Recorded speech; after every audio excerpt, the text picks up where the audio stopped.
Hello, folks. Hi.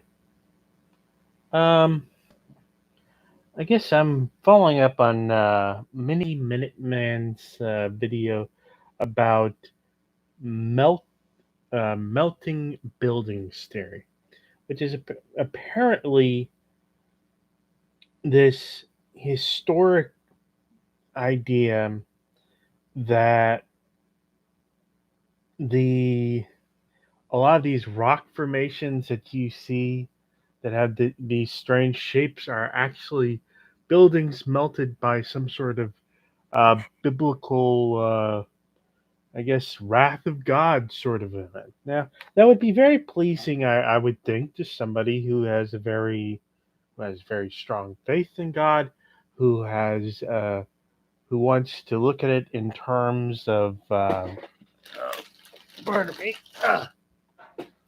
Just remembered that. And let's see. All right.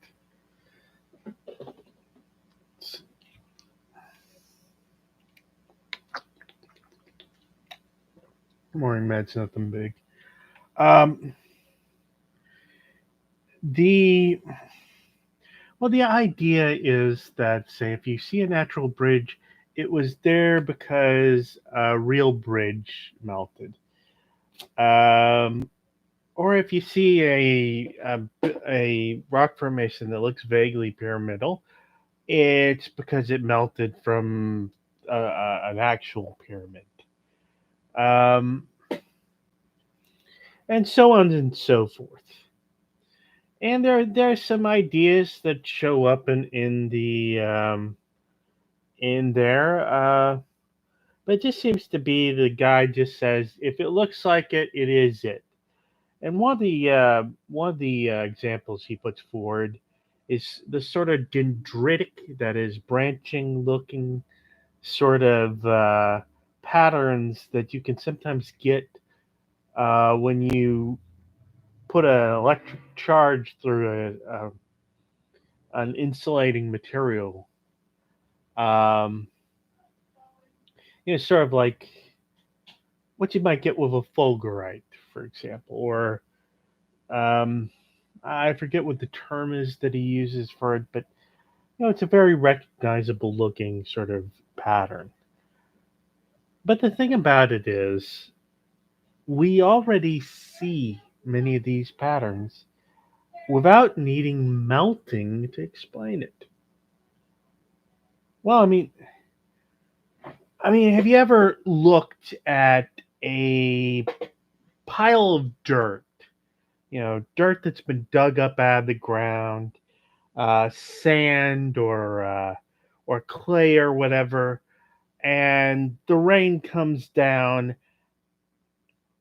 and lo and behold, it's not melting that did it, but simple rainwater, simple rainwater, you know, carving these intricate little sort of pathways through. So one of the things we need to realize here is that lots of things in science lots of things in nature look similar because there are similarities under the surface. And one of the key similarities for just about anything in nature, on this planet at least, is gravity. Gravity is this big, um, ever present force, and it's pulling down on everything. And this is one of the key reasons why one of the biggest buildings of the ancient world was the Great Pyramids of Giza. Why? Because it is not a skyscraper going straight vertical. Why not the straight vertical skyscraper? Why the pyramid? Because when it comes down to it, it's a lot easier. It's a natural it's a natural shape that shows up in nature in no small part because it's one of the easiest shapes with which to support a mass up here on top of a mass down here. You pile something up, it's going to get a roughly pyramidal shape. Now, one of the reasons why the Grand Canyon, which is a big example that this guy uses in the video, one of the reasons why it looks the way it does is that you'll see these sorts of, sheer sort of cliffs like this, and then you'll see stuff that's more like this. Now, why is it that some of the stuff is like this and some of the stuff is instead like this? You know, why is some why are some of the parts that erode straight up, nearly straight up, or very high angle, and why are the others low? Well, the explanation that geology provides you is that those layers that have that gentler slope because they are made of softer rock that cannot retain its integrity beyond that angle. It doesn't have it erodes too easily, and so it will have that gradual shape because it can't you know hold itself up. But the harder rock can maintain its integrity as stuff is kind of worn out from underneath it. So, it's a matter of the strength of the rock. But with any sort of rock, there's a sort of limitation there, and when you have something carving through that like a river, like you're going to get stages at which it carved through and eroded, and it was a layer that was the kind that can only hold a certain gentler slope. And then there'll be the harder rock that it goes through that will kind of stand up until gravity itself kind of breaks it off, and it falls down because of that. Now, we've seen examples of this in nature. We've seen cliffs that are nearly vertical, but where the rocks are liable to shear off and break off and fall. So they have that shape because of their relative strength. They have the strength to keep on going until it's just too much and it just breaks off and shears off vertically. Whereas the other stuff, it will kind of, it'll erode and just, it'll be too weak to kind of, keep that competent shape to it. So there we have one reason why a thing might look the way it does. And a melting thing, this is one of the things we need to keep in mind here. A melting thing, if you melt a wax candle, it looks that way for a reason. And that's because you have, the melting wax will come down, it will deposit, and then more will melt and deposit on top of that, and then more will melt and deposit on top of that, and you have this sort of liquidy material, which isn't exactly like a soft rock or sand, but it's got that ability to, or that liability to flow, to break off, to easily kind of be moved by gravity.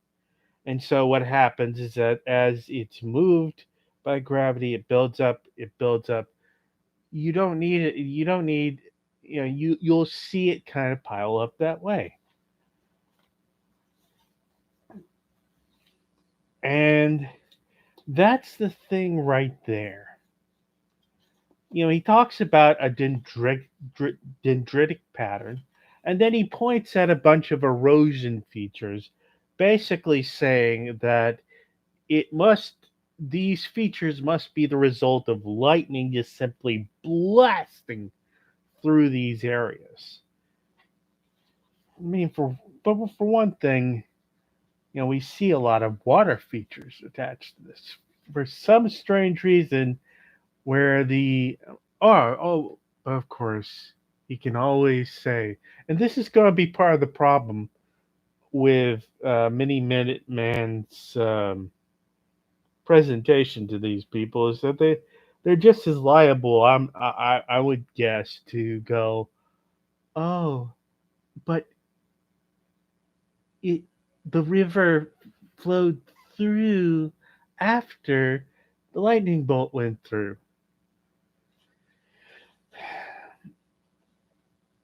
But here's the thing: we can talk about, you know,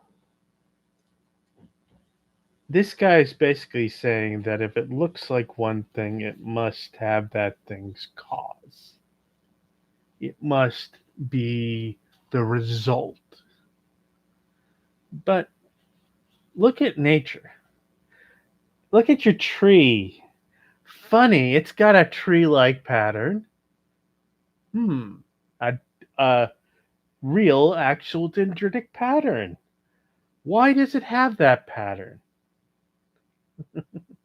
That's a question. Yeah, there are actually um,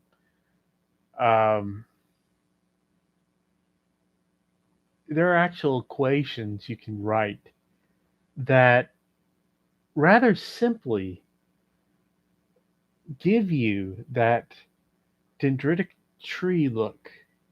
This is how they make a lot of trees in CGI. They procedurally grow them. They make them out of you know just a few rules, and you just mess with the rules a little bit, and you get these trees like we see outside. But what is it about that particular system that makes it look like a a branching water feature, an erosion feature? What is it that's happening? Well, what's happening is you have kind of doing in reverse processes.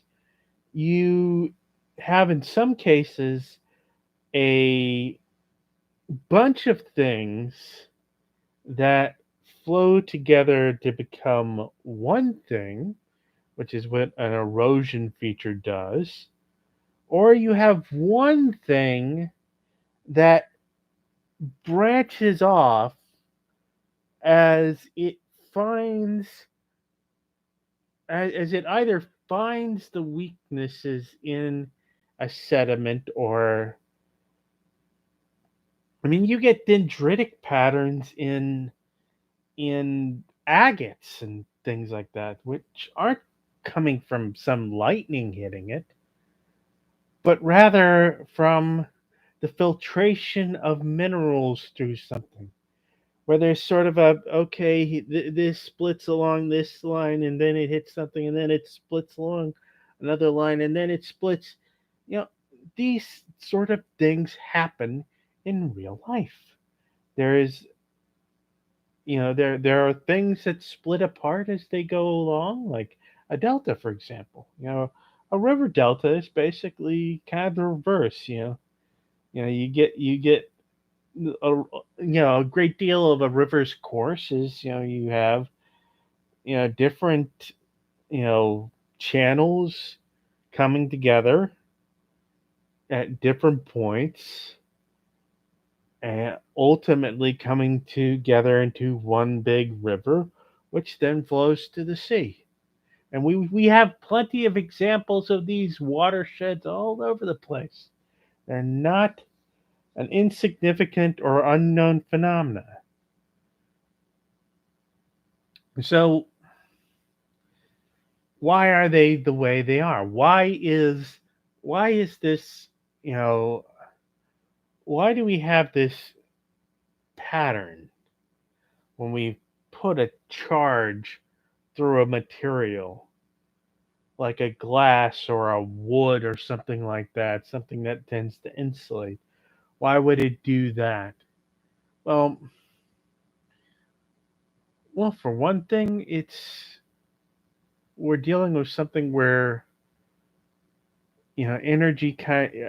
You have this very strong sort of bit of energy being pushed through a substance that doesn't want to conduct that electricity. And so it's facing resistance. And a thing like that, it's going to follow the pathway of least resistance. But that isn't necessarily always one path. Just as,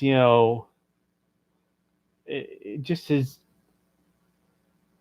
you drop a water balloon on a couch, for example, the path of least resistance for that water is many paths. It's not one path. Its strongest path isn't just going to be it just blows right through the couch cushion if you drop the water balloon on it.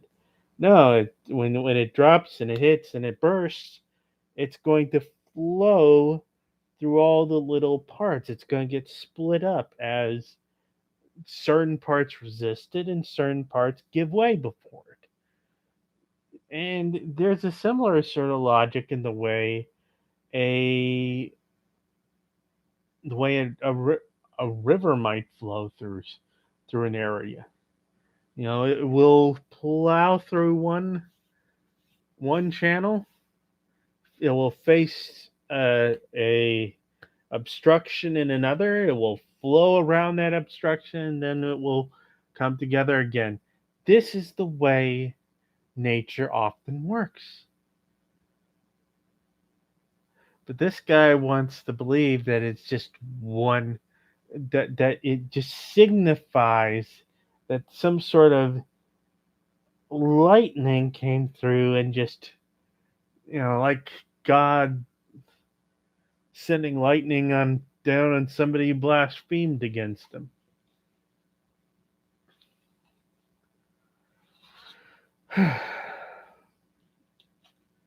I tell you, I am as annoyed by people who. It was like the the way the guy was going on. It was like, he had he felt he knew better than everybody else because of this amazing discovery he'd made. What looks like.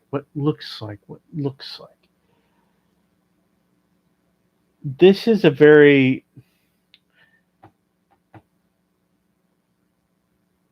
I do think this sort of thing needs to be answered, if for no other reason than to provide people another channel down which to flow.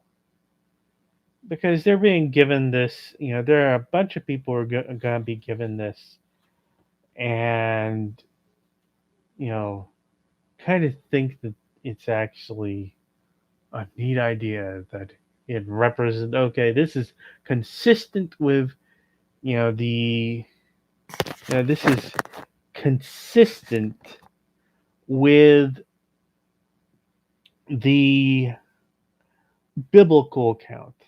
And this is the way a lot of stuff, unfortunately, is put together, to give credence to a young Earth creation theory. Because if you can explain it without needing, um, if you can explain it with an alternative theory to the scientific one, then you can say you don't have to worry about that. You don't have to worry about that disproving our notion of, God being, having made it in 6,000 years ago in 6 days. Now I'm a Christian. I'm a believer in Jesus Christ, and I don't say that to disparage anybody who has not found this path. But part of my way into the path, part of what I did not want to lay down objective truth in order to believe in the what grace had led me to believe. Because I understood something, and that is that this world is amazing. That if you understood the sheer intricacy and the extraordinary levels of order and chaos and complexity in this world, I think that would be would tell us more about the glory of God than some snap of a finger sort of magic.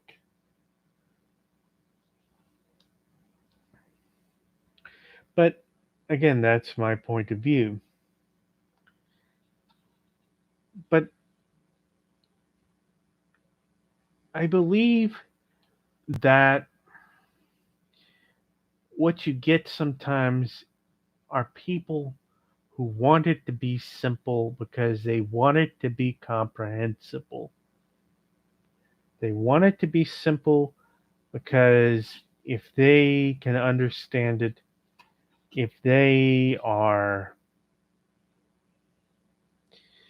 if they can build themselves up as being knowledgeable, as being wise, then they can put one over on those unbelievers. And the drive to win, I think, has corrupted a lot of people these days. They need to win. They need to defeat the other guy in order to make, in order to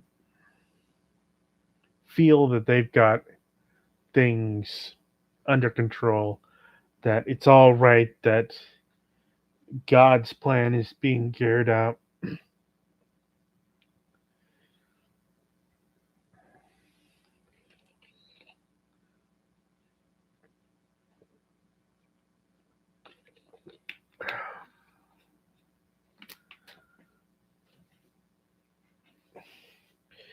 But going back to the subject, the melting, the what you get is a generalization of things that might be peculiar to a particular instance. Now, if I were to take, say, a globule of molten glass and drop it into a cooling fluid of some kind, an oil or a or water or whatever. I drop it in there, that's going to freeze it solid pretty quickly. But what if it doesn't get the chance to freeze solid? I think we've seen plenty of cases in which, melted glass simply, you know, flows down and then spreads out when it reaches a material that it can't burn through. It's we see it in other things that melt. Like if you get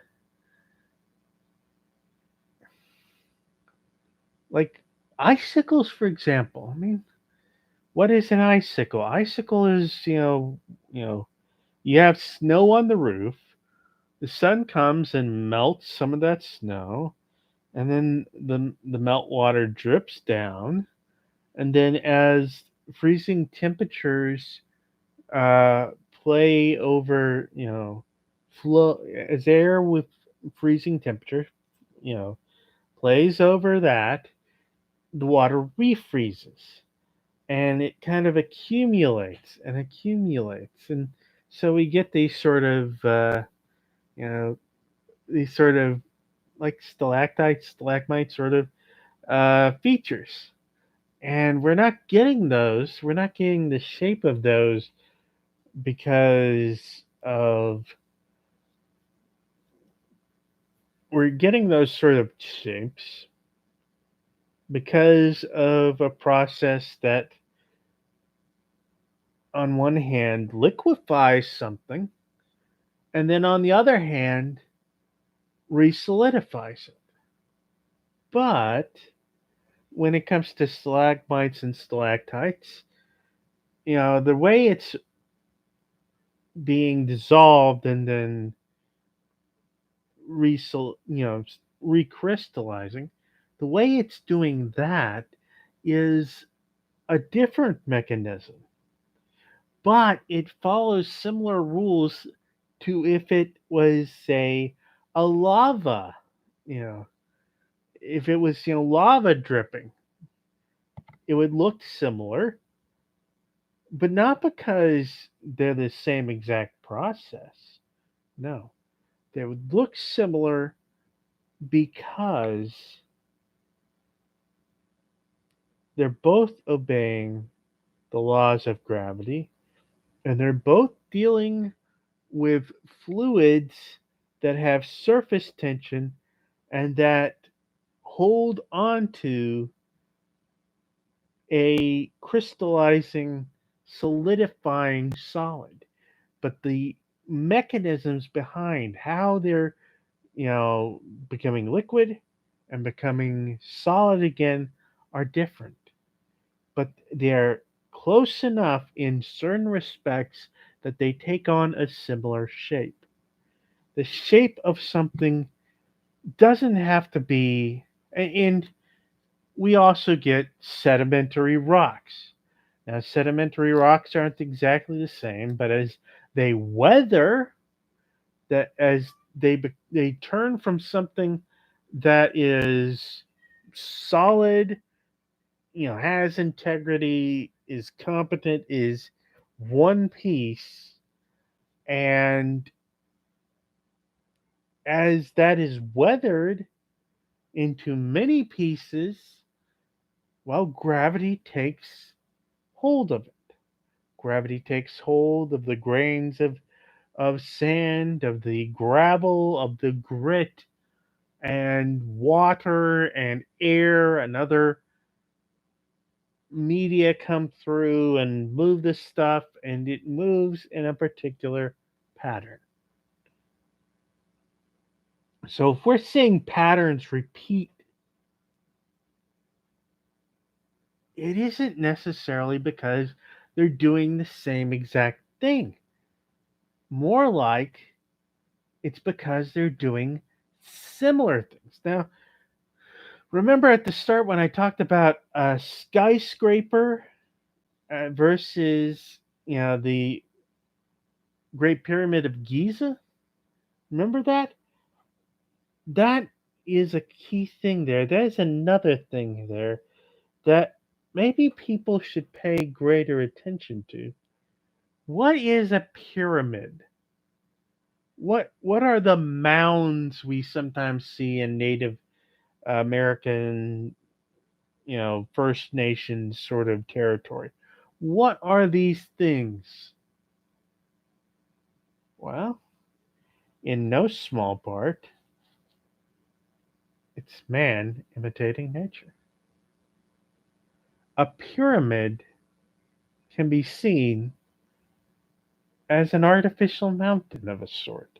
So can a mound.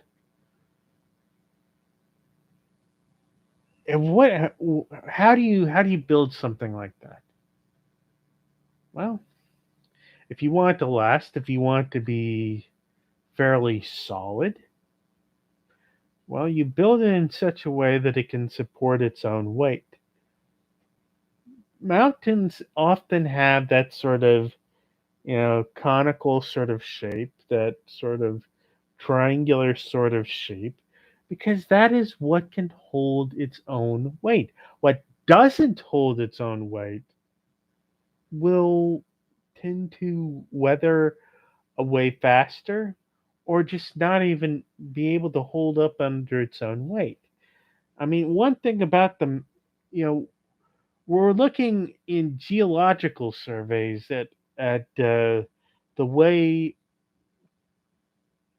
I mean, we want to ask, okay, how does limestone become marble? Well, what happens is, as you pile on weight after weight after weight of rock, you are dipping down the underlying layers. You are dipping them down deeper into the earth under greater and greater pressure, under greater and greater temperature. And that is recrystallizing the rocks. That is how you get metamorphic rocks. Well, while you're doing this, at the same time, there is a process going on called isostasy, which is basically your the Himalayas, for example, they have a huge amount of weight up here, but they also have a large amount of weight underneath. The continental crust thickens in these places, giving the roots of the mountain greater depth. But there's a limit to this. There's a limit to how high you can build that mountain before it the rock underneath it begins to sink so far that it basically begins to melt,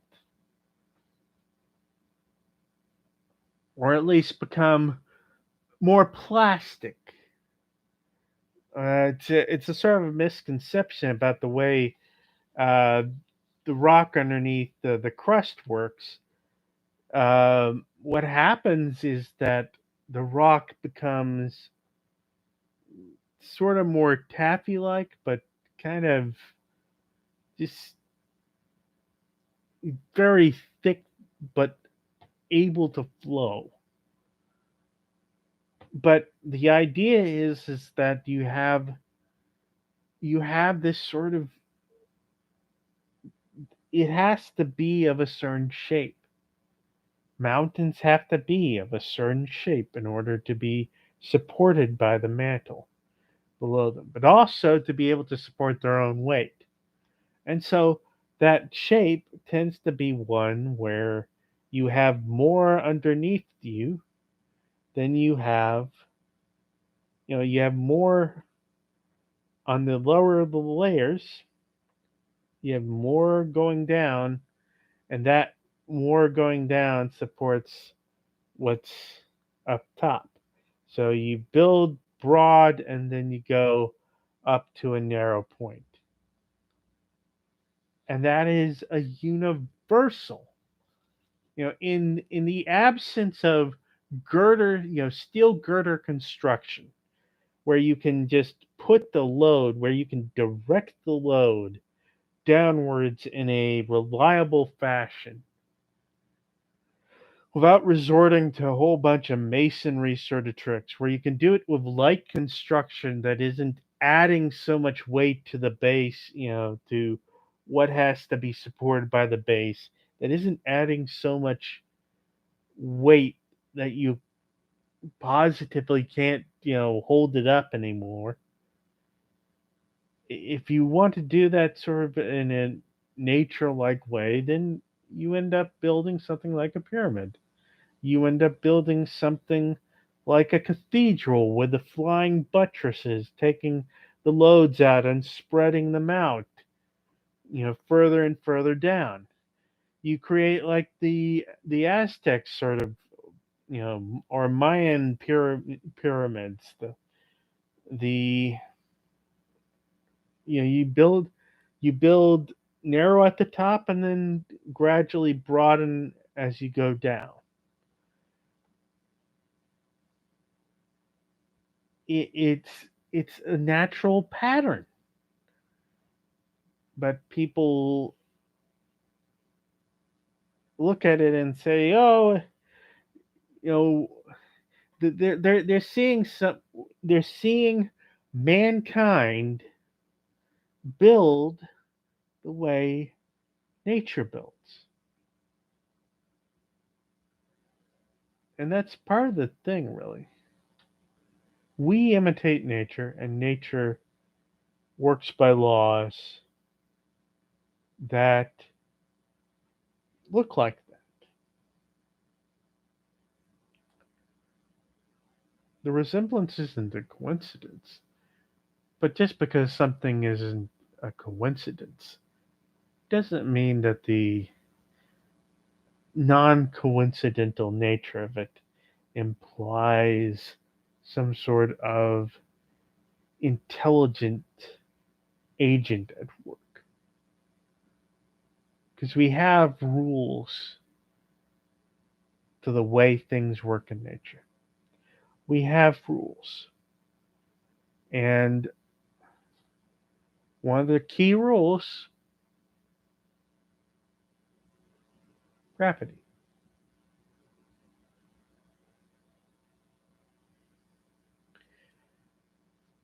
Gravity is the reason why those things that the guy identifies as, melted buildings, that's the reason they look the way they do. Gravity. Gravity and the strength, relative, integrity of the material.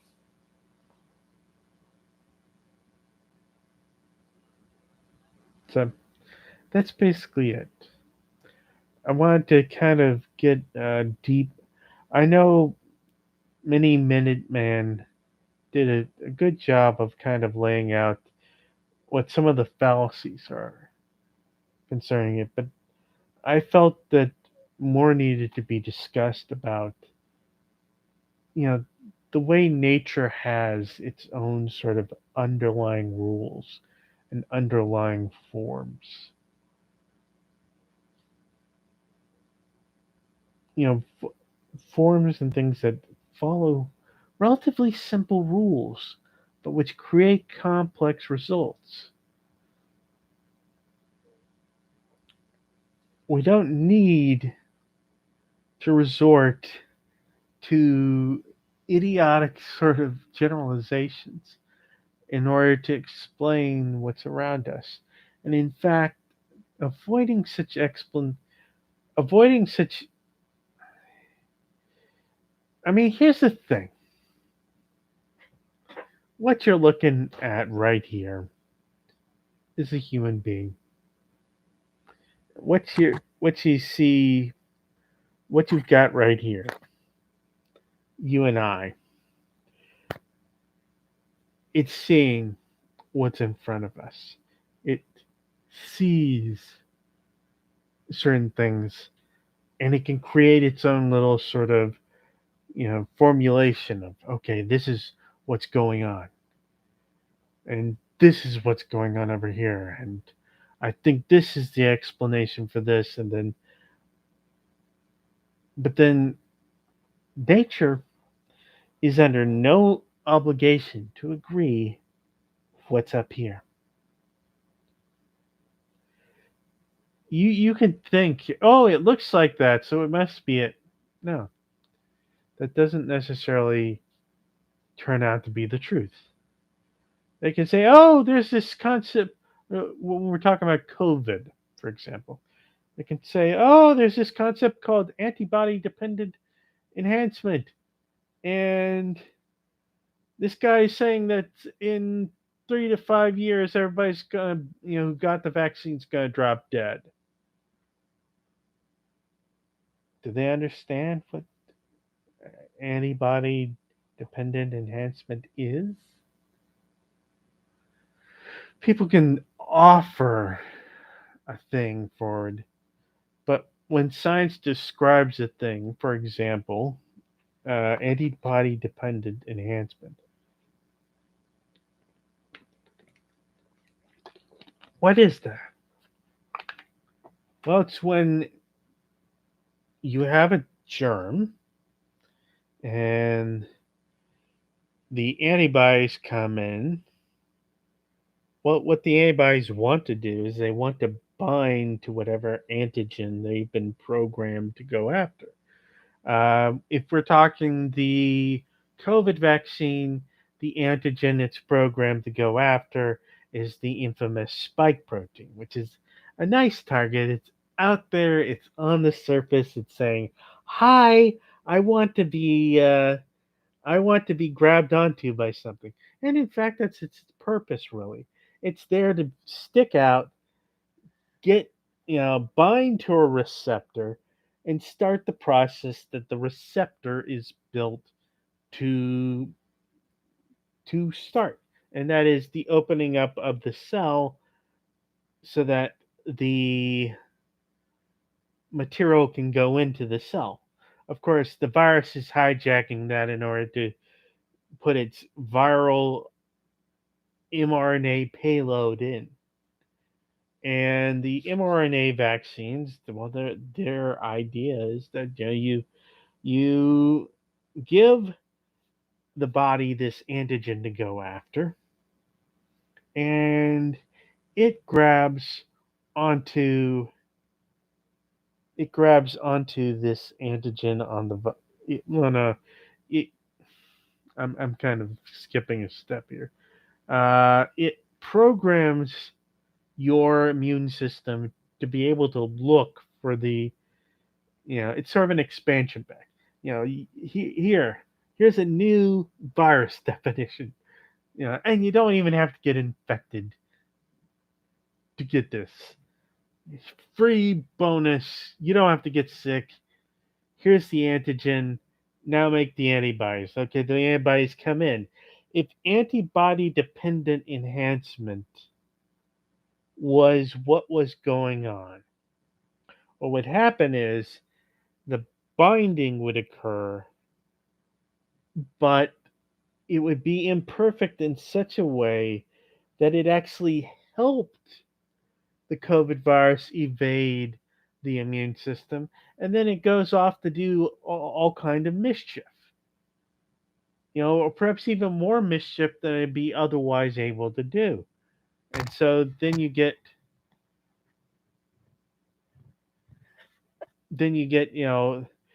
but it's important to understand this one point. Where did they discover this sort of phenomena? Well, they discovered it in people getting reinfected with the dengue fever virus. So what would happen is they would get one infection with the virus, and their body would build up these antibodies, and then they'd get their next infection, and the antibodies would come in. They would try to bind properly to the dengue virus, and then it wouldn't. But it would actually make it easier for the dengue virus to multiply to infect antibody dependent enhancement. Oops. Except, did we see this happening? Did we see a whole bunch of people who got infected? I mean, even the people who are getting the sort of breakthrough infections after being vaccinated, generally, the we're not. I mean, some people would say, "Oh, the breakthroughs that's because of antibody-dependent enhancement," except what antibody-dependent enhancement is supposed to do is it enhances, meaning it makes the infection worse, but it's not making the infection worse. We're seeing more and more people who don't have as strong of symptoms, who don't die as often. If this was antibody dependent enhancement, there's no enhancement. The antibodies are helping to prevent the disease from doing its worst. Even if it doesn't, if even if it fails to utterly prevent the infection is mitigated, not enhanced. So, again, people are using a term rhetorically, you know, to to push a point of something that's like it. They hear a term like antibody dependent enhancement, and it doesn't occur to them because they don't have the background to really ask the right question coming in. It doesn't occur to them that, wait, if it was an antibody dependent enhancement, it would show up when people got infected with COVID or when COVID came around and tried to infect them. No, they're accepting this BS sort of explanation where it's, oh, it'll happen in 2 to 5 years. Why? What's stopping it from happening now? What's stopping? I mean, this is one of the reasons why, if you really do your research on vaccine long term sort of issues, that the long term symptoms start coming up not 2 or 3 or 4 or 5 years later. They come up about within about 6 weeks of the inoculation. And why? Well, you can kind of figure it out if you really think through. It's like, okay, you have this minuscule amount of vaccine going into your shoulder once, once, and it sits there. Hopefully, in the intramuscular, you're not supposed to have intravenous injection of this. It's in there, and it's just the immune system's going, and it's saying, "Oh, what's this weird thing that this cell's producing?" But it kind of gets consumed fairly quickly. It's not supposed to linger around, and it doesn't. Most vaccines don't linger around. They're not meant to. They're meant to provoke a reaction, and then the body quickly disposes of them. That's one of the things that the immune system does. It disposes of foreign invaders, and foreign matter.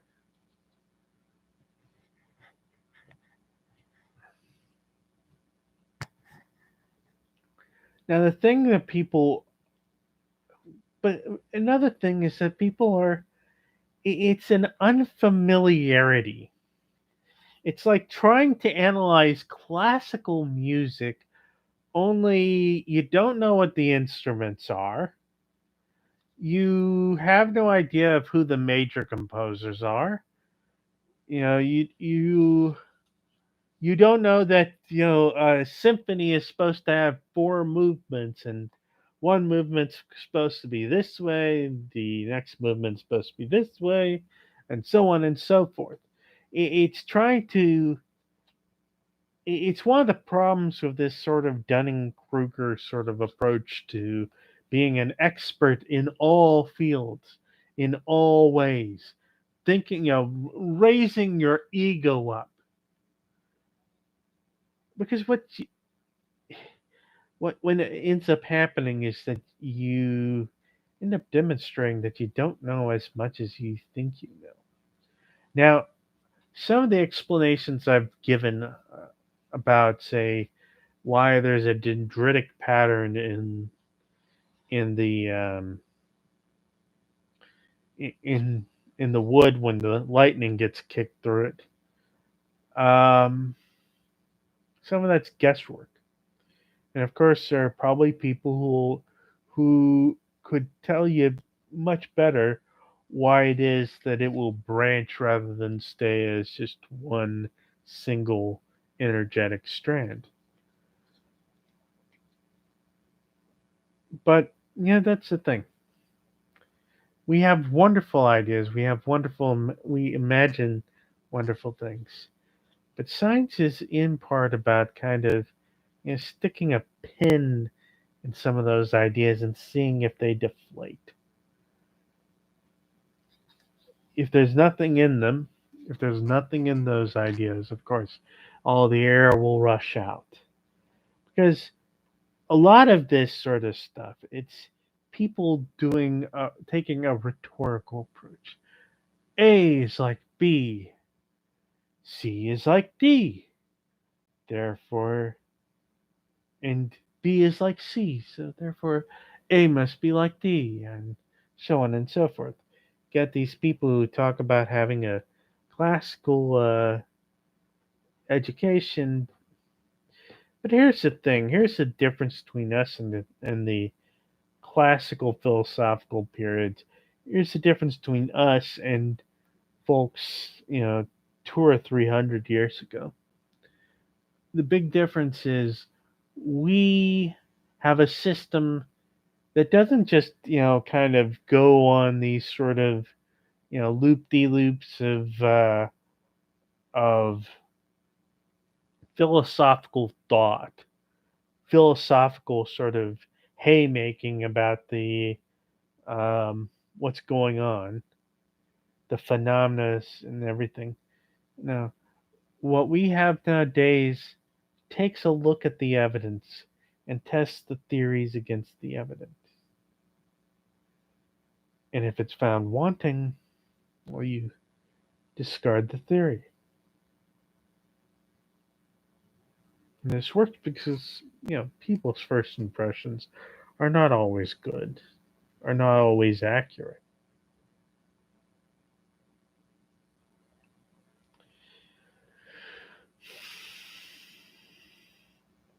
I think it's important for us to recognize that what science is supposed to be, it's not supposed to be a glorification of our beliefs. It's supposed to be a clarification of what parts of our beliefs we can legitimately trust in and what other parts are not so trustworthy. Now, how do you determine that? Well, it's not just what something looks like, it's why it looks like that. The interesting part with these sedimentary records, these sedimentary layers and everything, the interesting thing is they are the way they are because of some part of their nature.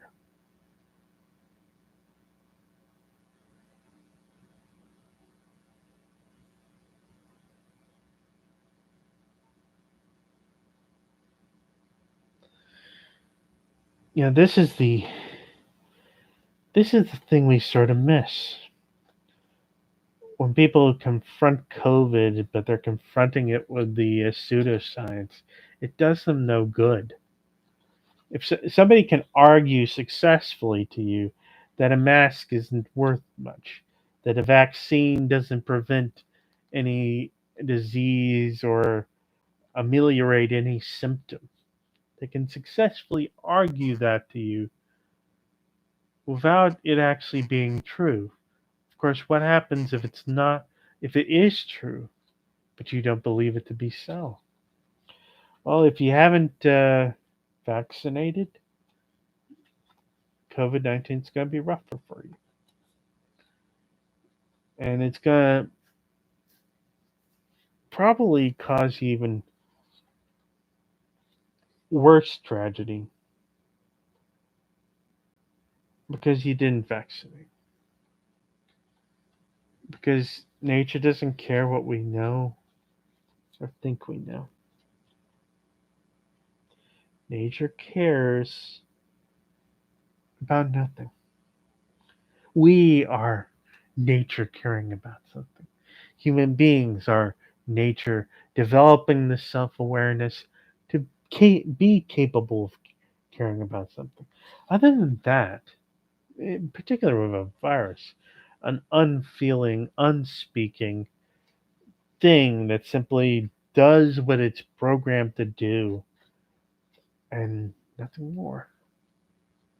But it's enough to kill tens of thousands, hundreds of thousands of us.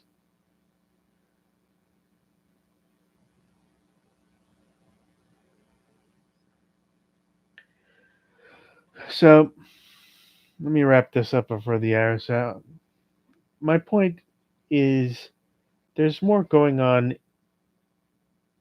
under the surface than we would necessarily first guess. And part of the point of science is to kind of allow ourselves the degree of humility necessary to pierce beyond what is obvious to us to what is true in nature. So, the crime that these people are spreading misinformation, who are kind of just putting forward these conspiracy theories, these myths, they're kind of twisting people's reality. But not the reality out there, the reality they have in here. They're and the thing about it is when this goes out of sync with the reality around us, when our mind breaks from reality, we are not spared the consequences of that reality.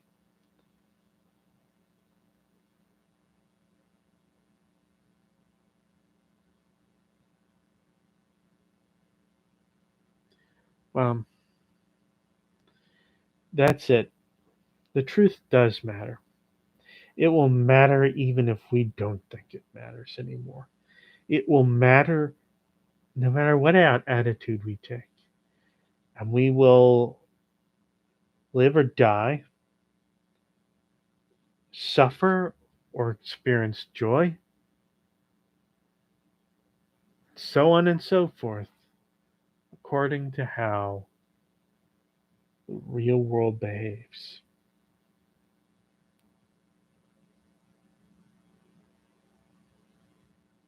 So, y'all have a good night. And really, don't just ask, you know, figure out, learn enough to have good questions to ask.